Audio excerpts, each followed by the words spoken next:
there's some things where you can't get past it. It's more of like something that you're going to eventually get through. Mm-hmm. There's a lesson farther down the road or something like that. But at that moment in time, your energy isn't worth putting that all into. And I just feel like sometimes you just kind of have to do like a quick like swerve, like, you know what? Like that bugged me, but like, you know what I mean?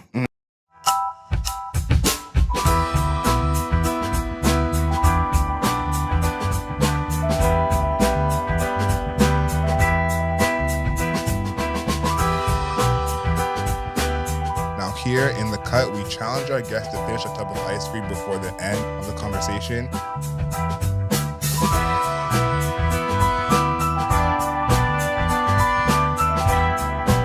Good morning, good afternoon, good evening, and good night. We are here in the cut. My name is Adriel Smiley, aka AdrielSmiley.com, aka Adriel Smiley Official, aka The Godfather. Now, in the cut, we challenge our guests to finish a tub of ice cream before the end of the conversation. We are here with another friend of the show. It's a legendary day in the studio. Legendary day. He chose tiramisu. Hey. He's feeling a little lucky. We got Jerelle Fisher in the studio. What's up? What's goody? Jerelle here. It's been a long time coming, bro. 100%. Long time coming. 100%. I've been envisioning this for a long time. So we're honestly grateful to have you here. Hey. Big shout out to Mike for putting me on to you. I got to shout out Mike every time. Hey, what up, Mike? Let's go. Big shout out to Mike for putting me on to you. You chose tiramisu. How do you feel about your chances in getting this done? It is a popular flavor. People say it tastes great, but I don't think tasting great has anything to do with you actually finishing it. Hey, I was gonna say I am a huge ice cream fan, so ice cream's like my go-to treat. Okay. So possibly could finish, but knowing that we have so much to talk about, probably not. Probably not. And it's staring me in the face right now. So I'm gonna try. I'm gonna try to put a big dent in that for sure. For sure. I think I want to start with something spicy because I had to pull this song back and be like, did he really just say that? I think it's on Look at Where We're At Now. You said shouldn't have looked through your phone. Yeah. You should. I agree. You shouldn't have. Yeah. Oh, hell yeah. Talk to me about that. What demon possessed you to look through someone's phone? I looked through the phone because there's so many little signs where I was just like, man, like what's going on? And honestly, there's a few things where it was like, there's a few like barriers broken on my end too. So I was just like, yo, I'm just gonna check it out, see what's going on. And man, I found some shit on there and it was just, it hurt me hard. Regretful. Yeah. My bad for swearing on there too. My bad.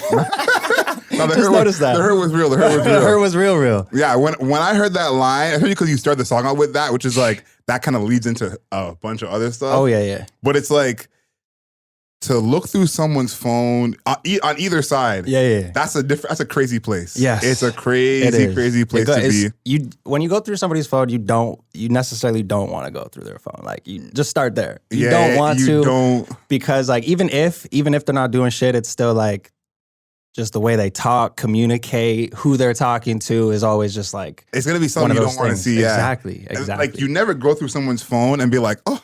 Yeah, I feel so great now. I'm so happy I went through there, but that never happens. Man, and I learned from it. So that was one of those things a few years back that really hit me, Yeah, I've been on the other side of it, and I've had my life turned upside down by someone going through my phone. Yeah. And I thought about that because at the end of that song, it's called Look at Where We At Now. Yep. You talk about a whole bunch of kind of like hypotheticals and things that could have been differently. Yeah. And at the end, you'd be like, look what we could have been. Yeah. I thought that was a perfect way to end it because it was just like, it was somebody I like looked at in that light and stuff like that. So like, I thought we were going all the way in the end and things like that. So yeah, it was just one of those things where I was like, hey, like imagine where we could have been if so. And man, I wrote that song a few years ago too. So like just to dial it back, it's been time for that track. So man, it's still one of those things I'm learning from and putting into relationships now and stuff like that too. So man. I feel like you put a lot into your tracks. So like, oh yeah. You know what I'm saying? You put like actual things that happen, your emotions, like you really put all of it in there. Like, what makes you put it in there the way you do? Because I think that you could get your point across without being so honest. Yeah. But you kind of choose to be like as honest as possible. Well, because like it's like I say on Lost, like the mic's my therapist. It's always gonna be that way. So like that's how I get my stuff out, you know? So of course I can go journal, I can go do whatever, but the way I really get my emotions out and like out there is through music. And like, that's the only way I know how to express myself and express myself like, you know, my full real self. So man, like sometimes when I'm writing, I'm like, how did I just come up with that line? Or like, why did I even say that line when I could have kept it, you know, a little bit more, you know, but man, whatever. It I'm just going to put it all out there. Yeah. You're going to get me. That's it. And that like I told you a few months ago that like I see that you're ready. Yeah. And I think that goes in hand with it because I say it's a lot. Like a lot of artists, like they say, oh, I want to make this kind of song. Like, how do I get more plays on the radio? That kind of thing. And I always say like, make the most authentic song you could think of. Yeah, like man. People always think I got to make this pop song and we're going to the club. And I'm like, some of our favorite songs, if you hear what they're actually saying, going through it. Exactly. Like crazy situations.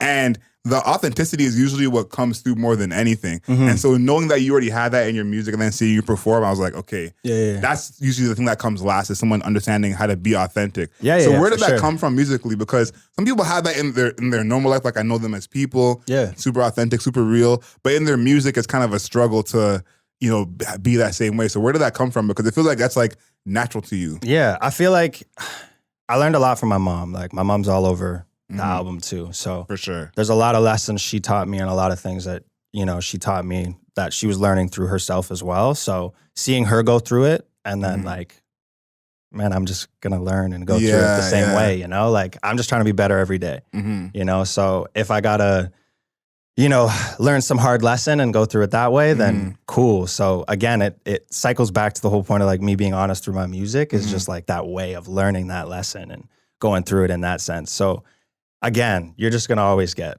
the raw, real me because I mean, my mom raised me off of like old school like R&B, you know, walking me around the house, you know, that lovey-dovey stuff. So it's always like that's how I'm gonna express myself. Yeah, I'm gonna be just raw and honest, you know. So I like that you said you like seeing your mom do it or go through it. Yeah, and you're learning from that. Yeah. You know, say with me and my mom, like I seen my mom grow in the past 10 years. Yeah, that made me rethink everything. Oh yeah, because you know my mom's in her mid-50s now. Yeah, and you know as a young person, you don't even picture someone growing that much in their 40s and 50s. Like you don't. Yeah, it's really dumb. Especially when you're already in the world too. Like you're thinking it like, oh, this person's like perfect in every way. They got it all. But like being so close to my mom, I'm able to like see, like I was able to see early that it's not that way, you know? Like every single day she's trying to be better. She's not always going to be, you know, perfect on it, even though she is, you know?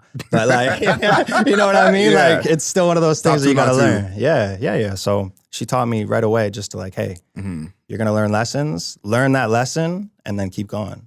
Yeah. Because I think the part of it when it comes to like your actual life is there's a difference between understanding and then doing. Yeah. And you gotta execute too. Sometimes it happens like, okay, I see where I did wrong here. Yeah. But the next step to actually doing it, I think that's what I feel this album is you're really you're talking about doing it yourself. You're like, yo, I done seen all stuff y'all did. I seen what I did. Yep. You messed up over here. Love you, mom, over here. Yeah. But a lot of it is directed forward. Even though you're reminiscing a lot, it's directed forward. Where does that come from? Because that, I think, I don't know if that's something someone else has told you, but that's what I see a lot is you're going forward with this project. Well, I'm glad you see that because that's definitely what I tried to put out there with the message. I mean, like, it's all for the growth is the title of the album.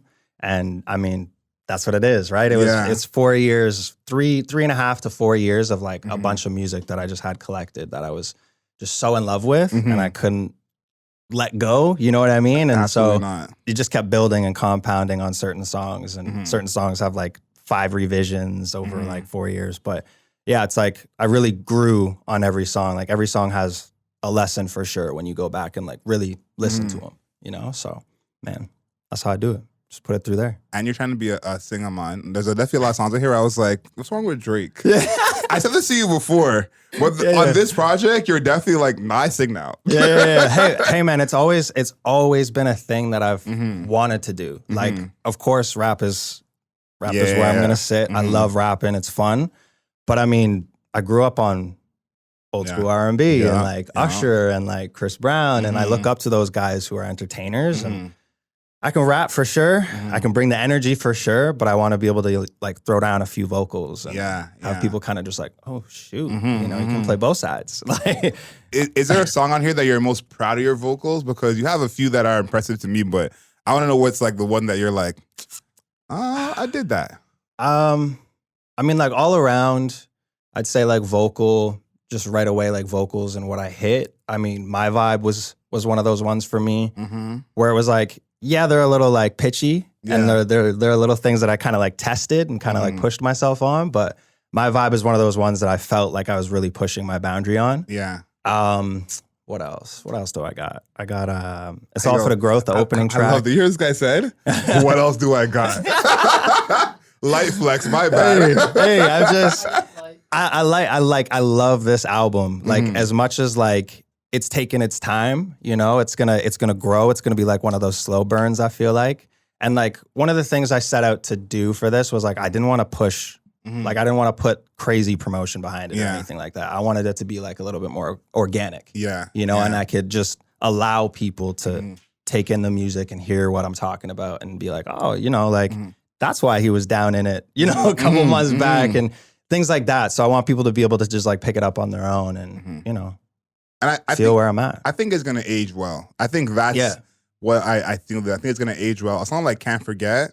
Can't Forget is definitely a little spicy. Yeah. A little spicy. At the beginning, what's that at the beginning where that you got yelling going on? Tell me about what's that at the beginning. So at the beginning, so first of all, I've been on a really, really big like health kick. So I've been working out a ton and stuff like that. So one of my like icons I wake up and check on every day is David Goggins. So I got David Goggins all over the album, just kind of like giving me that stay hard, That's pushing me.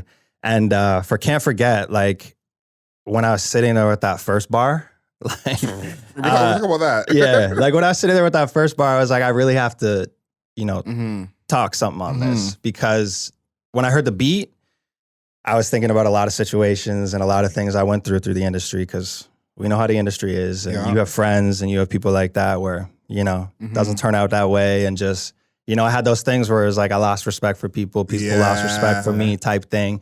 And it was just, one of those things where I was like, I'm just going to open up about it and talk about it, I was just like, I only have like pretty much 2 songs on the album where I'm like kind of angry, So I wanted it to be more about like the emotion on the album, but Can't Forget and Simply are those 2. And I just wanted to bring some heat and talk my smack, No, Can't Forget is all of that. Can't Forget is all of that. How are you now with that kind of mindset in terms of how the industry moves? Because Can't Forget is definitely coming from that mindset of real frustration of like, y'all playing games with me kind of stuff. You know what I'm saying? So where are you with that now? Do you still have a little bit of animosity? Are you feeling more optimistic? Like, of course. Where are you with that? I feel like I'm talking right now, I feel like I got it. I hate to say it, but I feel like I do. And I feel like with the performance, with the music, with the writing, everything that we got, once you see it all together, it's one of those things. So for me, I've been, for the last couple of years, really like paying out, doing all types of things, being buddy with people. And just, I got to a point where I was like, I'm going to just be real and be exactly who I'm going to be from start to finish. And that's it.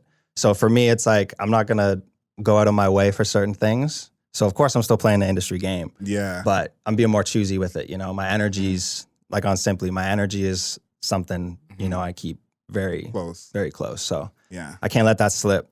And it has in the past. So yeah, I get it, man. Like I see a lot of talented artists get that industry game played. Yeah. And still no offense to artists who do get that label push, but sometimes the dots are connected simply as this person knows this person. Yeah. Or, this person is friends with this person. And they may still be talented, but I can really understand how discouraging it can get because you see someone who they were right beside you in 2019. Yeah, for sure. And then in 2022, they out there. They have this label behind them. Yeah. And the music hasn't progressed. But they're there, and it's like one of those things where it's like, me, I always try. I'm always like sitting there and I always try to like, I'm like, really at first? But then I have to be like, yo, listen, like. You can't not. There's so much room in the game, though. We can all win. Yeah, that's the thing. Yeah. Like, we can all win from different sectors and things like that. So me, I'm just like, I know that there's a space for me. And I'm just going to ride on it and keep pushing. I'm happy to hear that. Happy to hear that. Like 'em like that. That song, I always chuckle during the chorus because just saying you don't even like 'em like that is just kind of funny. But how did you actually build that song? Did you have that chorus first, or did you start with the verses? Like, how did you actually build that song? I think it was the hook first. So we actually were in Bijan's studio and Bijan Amir. Big shout out. Yeah, big shout out to Bijan, man. We got a few. Love that man. But we sat down and we had a few, and it was within a month.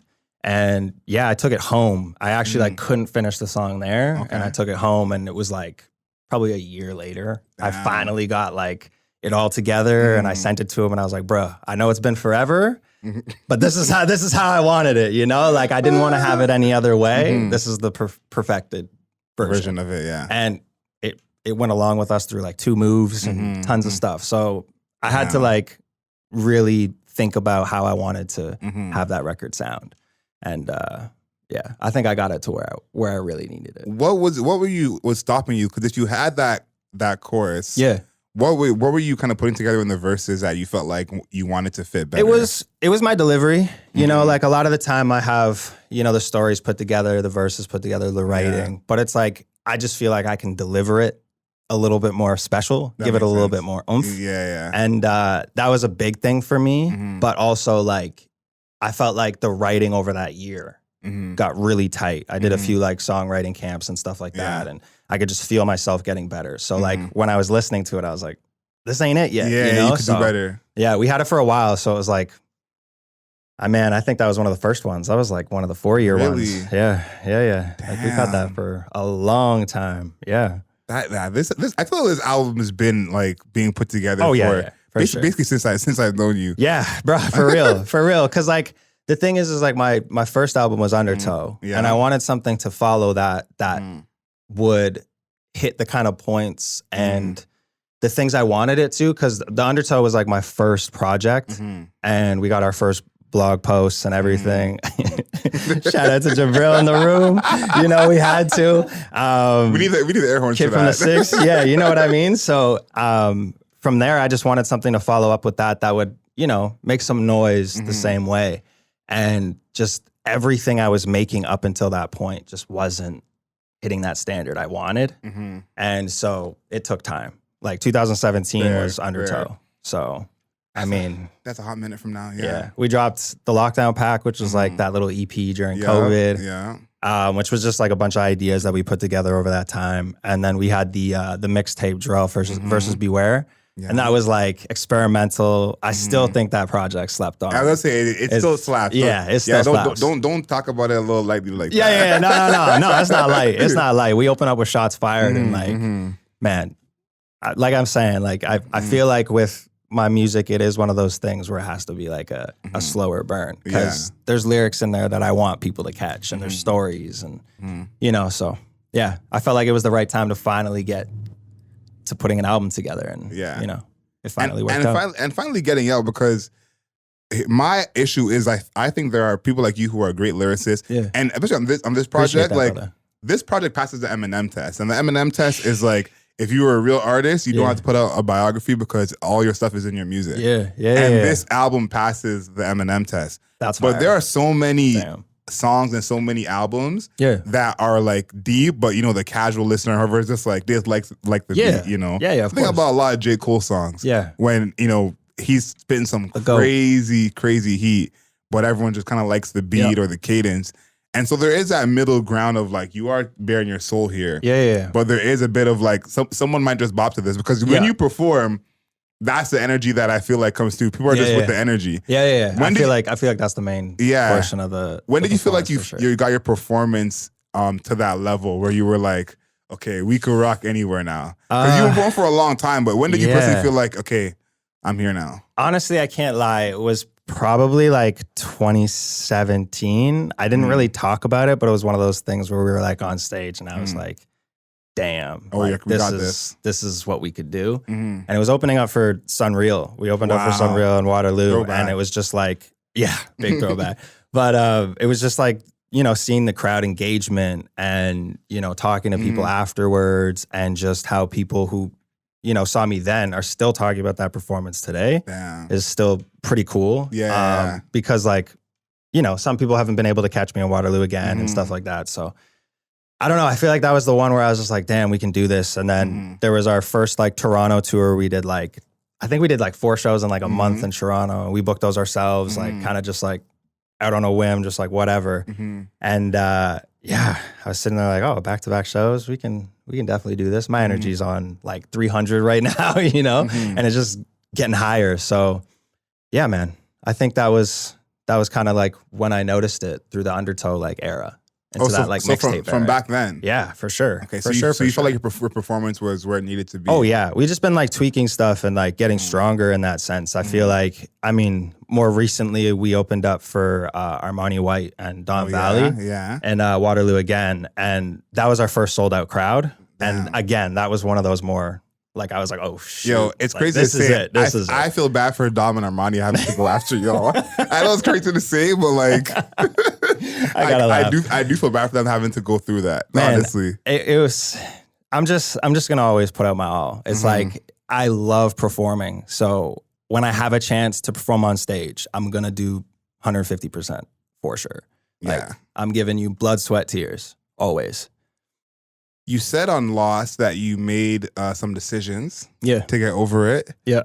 I think that's a very interesting way to put it, because I think that deciding to get over it and getting over it are not always the same thing. Can you talk about making the decision, making decisions to get over it? Well, sometimes it's just, there's things or, there's some things where you can't get past it. It's more of like something that you're going to eventually get through. There's a lesson farther down the road or something like that. But at that moment in time, your energy isn't worth putting that all into. And I just feel like sometimes you just kind of have to do like a quick like swerve, like, you know what? Like that bugged me, but like, you know what I mean? My energy is more important. I'm going to keep saying that through this interview for sure, because that's something I definitely learned and I'm not going to let that go. And so, I just have to be like, hey, sometimes this obstacle is not something I can go through and have the most perfect outcome through it. So sometimes I just kind of got to avoid it for a sec, figure myself out.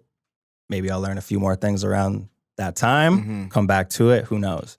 But I try to look at a lot of lessons, real in depth. And I feel like that's how the music comes out too, So, man. Yeah, I feel like it's a tough line to play. Yeah. Between like just actually getting over it. Yeah. And then kind of trying to protect your peace. Yeah. That's something I've been talking a lot about, because I think that I think there's a lot. Apologies are overrated. We all love an apology, but what does that apology actually do? Yeah. And I reference this to people dealing with like their traumas and their anxieties. And let's use you as an example. Yeah. Jerelle calls me a broke ass, and I'm pissed off. Now maybe he's right. Yeah. Maybe he's correct, and I have to figure that out for myself. Why that offended me. Sometimes truth hurts. But him apologizing to me doesn't change why I'm hurt. It might be something internally. Yeah. And so a lot of times we have to look inward before we ask someone to kind of validate how we're feeling. So I like that idea of like protecting our energy, kind of keeping it for ourselves. This is a question that we ask everyone on the show. And I'm happy we get to finally do this in person, because that lockdown episode was not it. This is finally the official answers. Oh, yeah. Now, that $100 million level, you know what it is. Everyone buys that animal. Yeah. Mike Tyson with his tiger. Yep. Justin Bieber with his monkey. Yep. Michael Jackson with his monkey. Yeah. When you get that $100 million, what animal are you bringing into your life? What animal are you going to get some Beware merch for? Some Beware merch? I mean, man, it's dangerous, as always. But a bear. I don't know why. Bears are cute. A bear in a Beware sweater. Beware bear, man. We used to be honest, we had like a show in Montreal that we had, and one of our photographers, one of my good buddies, Greg, showed up with a mascot head of a bear. And for some reason, that always stuck with me, the Beware bear. And so might have to be a thing one day, who knows? But definitely a bear for sure. I like they're cute, that. man. They're gonna protect me too, even though they're insanely aggressive. But if I can get one to be loyal, for sure. I feel like the Beware Bear would be loyal. Yeah. And then if you want to have some content, you could have the Beware Bear and the Cocaine Bear go head to head. Have you seen all the Cocaine Bear movies coming out lately? They're gonna do more movies. Yeah. There's a raccoon one that just came out or something like that. I want to see the Cocaine Alligator. That's the one that I'm here for. That's some Florida man stuff. Exactly. For sure. Nah, these gators are no joke. You see that guy who got his arm bit off by a gator? Apparently he went to go take a piss. Man, got his arm bit off. I don't mess with gators. I don't mess with the water, to be honest. Oh, you're not a waterman. Here's the thing: I love the water from afar. As a kid, look. Oh yeah. As a kid, I wanted to be a marine biologist. Get this, right? Okay. But I'm terrified of the open ocean, open water, and sharks. But like, you kind of have to be able to deal with that stuff if you want to be a marine biologist. Yeah, 100%. I got to the point where I was just like, nah, it ain't gonna happen. But I love spending time at a lake and stuff. But I don't want to get involved. Hell no. I think I can swim. I'm not Michael Phelps or nothing, but I can swim. And I think this past year, I definitely kind of figured out my relationship with open water because I went kayaking for the first time last year. So when I was in Jamaica, that was like in Jamaica too? Yeah, so and it was free on the resort we were on. So I would get a kayak, get my split. I don't know if I could, man.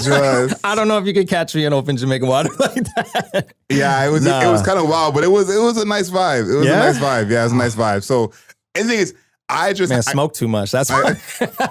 You're too calm. I just forgot about everything. Yeah. As long as you got your life jacket on. Yeah. I'm like, listen, they can't afford to have me die. Okay, I'm Jamaican too, so they got to make sure can have that happen there. Make sure I live. This one, I feel like you answered this when we did our lockdown episode. Yeah. So I wonder if this will be the same answers as last time. Okay. But they say the top 5 people in your life help make you who you are, help represent who you are, and help you be yourself. So your top 5 can be a 2, or it can be a 10. But who are the top 5 people in your life who help you be you? Well, it's kind of cool because it's like it's changed for sure. Okay. But obviously Sophie, we got Sophie over there. We got Mama Dukes. Mama Dukes always. My little brother always. Now that he's a little bit older and more mature too. Sorry, shout out to your mom for following me back on Instagram. Hey, I love that. Mama yes, Mama Fish. Shout out Mama Fish. I love it. I made it. Yo, it's funny because I was just telling her this is something I've been wanting to happen. So she was just all amped up and she was watching videos and stuff the other night on your profile and stuff. Just doing the little research. I've made it, honestly. The fact that I'm even in your mom's algorithm at all. Yeah. That's awesome. It's official. Yeah. So the fam's always close. And then this isn't like, I guess it's a group of people, but I got this run club group of guys that have been really pushing me and motivating me. Shout out the run club. Yeah. We've been pushing. So yeah. That's a good 5. That's a good 5 because again, I think that is really how someone can really determine their success. Yeah, is the people around them. It is so rare to see one person be successful, be pushing, be disciplined. A bunch of group of people who are not. It's very rare. So to have the people around you who are like that, pushing you, supporting you, man, it's absolutely huge. Where are we at in terms of this ice cream? I feel like you got. I haven't even taken a bite, but let's do it now. Yeah. At least. I shouldn't have done that. It's good, right? Yeah. Big shout out to Eva's, man. Big shout out to Eva's. Where is this? On Bloor. And they have one in Mississauga, I think. Wow. They're on Uber Eats. So people, if you're on Uber Eats and you're close enough. Oh, man. This is an issue, bro. Oh, no. Like I said, ice cream is my thing. So now I'm definitely going to I know you're eyeing it. Now I'm like, I can't stop. Get someone who looks at you like Jerelle looks at the ice cream. That needs to be a meme right there. That's exactly what you want. So tell me what's next, because this took a long time to come out. You had these songs for a while. Yeah. So you got kind of a lot of these out, but what is kind of next for you? And even in terms of sound, like, is this where you're going to stay in terms sonically? Or what do you see happening next? Well, there will be a full-blown R&B Jerelle at some point. And that's kind of like where I kind of want to get to. Obviously, I want to rap, but like, I want to get more into like more melodic, more singing. Honestly, I want to bring that 90s vibe back, man. I could see that, because I think you sing on some of these songs, but you haven't done as many full-blown R&B songs. Yeah, for sure.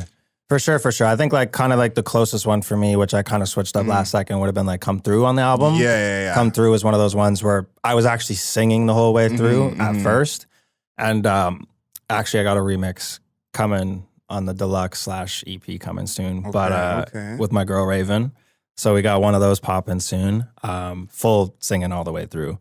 But like that's where it was gonna sit before. It was gonna be just R&B full vocal. Okay. And we just couldn't get the vocals figured out last minute. And so I was like, you know what? I got this rap verse I've been sitting on, so I'll slide it in there. But yeah. So R&B drill is what you're saying is coming next. R&B drill. I want to do some more visuals for sure. I got like 2 music videos out, and I've been lacking on that. Yeah. And I feel like my energy can be seen through the music a little bit more, and the ideas that I have visually and stuff like that can be seen a lot more. Yeah.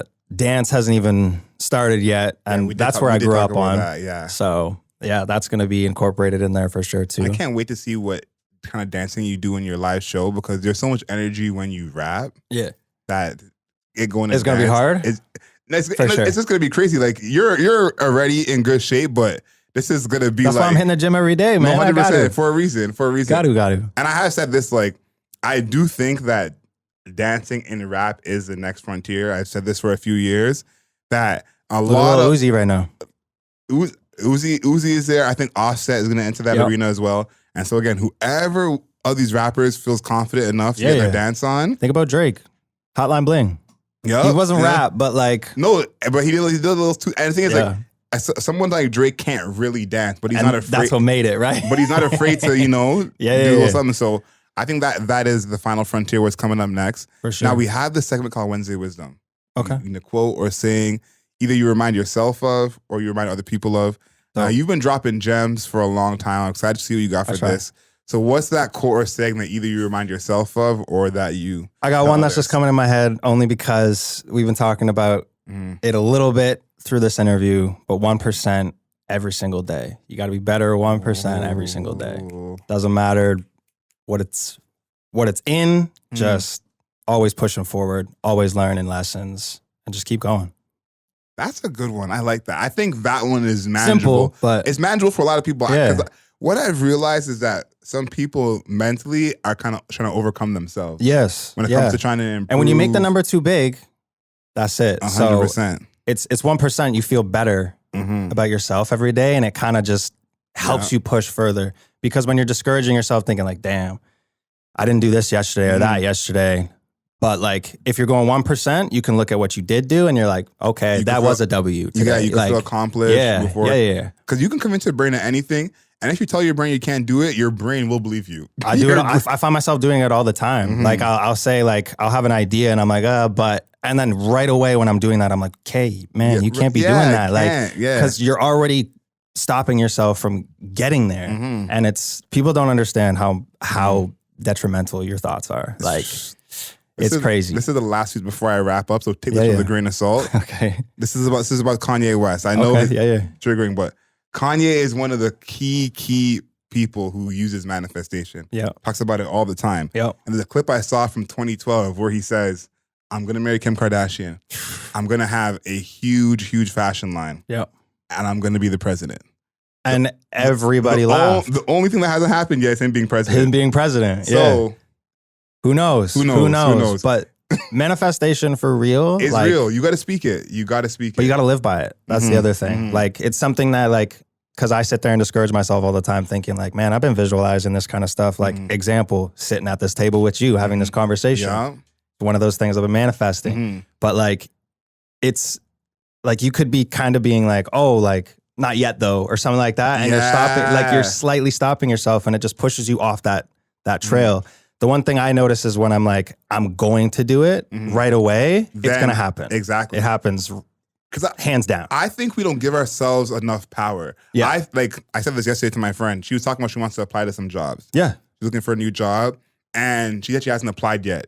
It's been a week or so, hasn't applied. And I said, you know why you haven't applied? You keep saying that you want to apply. Yeah. You're not saying that you're going to apply. Oh, yeah. And so because you're not saying you're going to apply, you just don't apply. Yeah, hey, it's that simple. I got a perfect story for that too, because the workplace I work at right now, shout out Whitley, helping me do absolutely everything. It's a clothing shop, so we print clothes, embroider, all that kind of stuff. But I remember when we got our merch there, like for the very first time, I said to Sophie, like, I'm going to work there one day. Manifestation, first of all. Damn. Second of all, every single job opportunity that opened up, I slammed my resume in and I was like, I don't have any background, but please hire me. Please hire me. And I kept doing that. So to your friend, just send in that resume and do it. You will be surprised at what could happen. Like, I'm telling you. I did it for like 2 years straight almost. No, I'm telling you, And, it really works. Yeah, it really does. So if you have something you want to do, get at it. I have to look at the camera for that because, No, they needed motivation. That. They needed that. It's all for the growth.